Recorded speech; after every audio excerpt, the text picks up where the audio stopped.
network of partner institutions, and that was also a key thing in the international strategy of Sciences Po. We never considered ourselves either strong enough or wise enough to go abroad and tell people what to do. We always decided to build upon existing capacities and capabilities abroad and to learn from those sister institutions which we chose.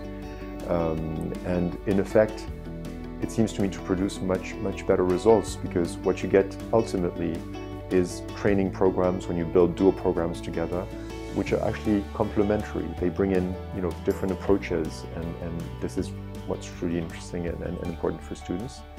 Fourthly, you've got to think of your pool of talent, the one from which you recruit for your students, for your professors, as being also international. You no longer think of yourself as an institution that recruits in France or in India, but as an institution that can draw from the talent that exists throughout the world. You've got to be able to teach all those people in a language they understand. And so for France, for instance, it meant using language using English, as a language that's used every day in the school. And of course, that's less of a challenge for India, where English is the national language, as it were.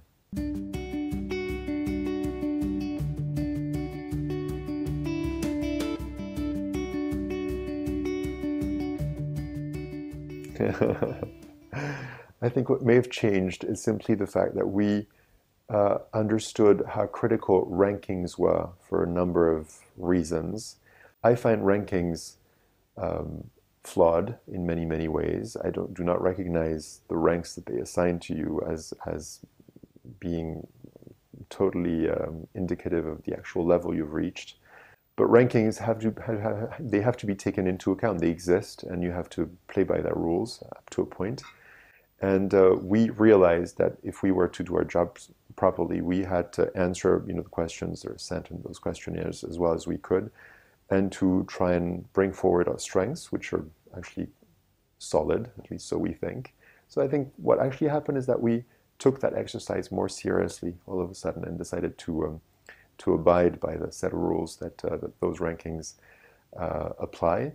But I think also that what happened was that in that year, we also realized that we had built in the preceding years new strengths at Sciences Po in terms of research capabilities, in terms of bringing in international faculty and so on and so forth. And we suddenly learned to make that known better. Hence, I'm sure the progress we made in the rankings.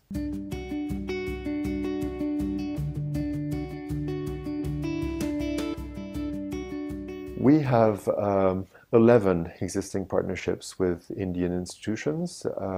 Most of them are pure student exchange programs, which are a first very important step.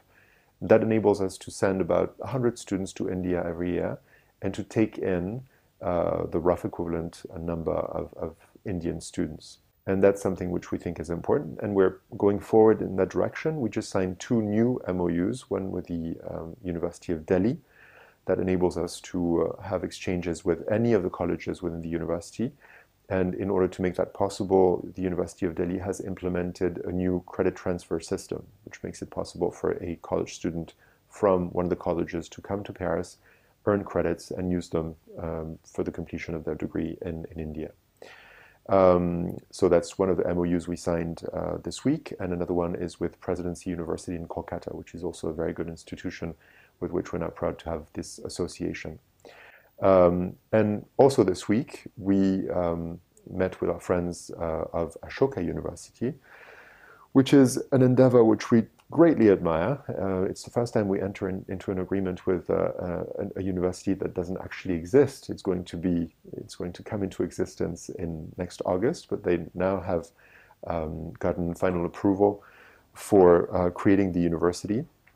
We have had some interaction with the people of Ashoka over the past 18 months by providing classes in what was I would say the program that's the cradle of the future university. It's called the Young India Fellowship.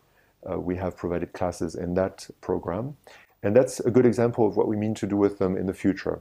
exchanges of students, but also exchanges of faculty members. And ultimately, if things go well, we can envisage building dual degrees with them as well. That is to say, going even further in that partnership.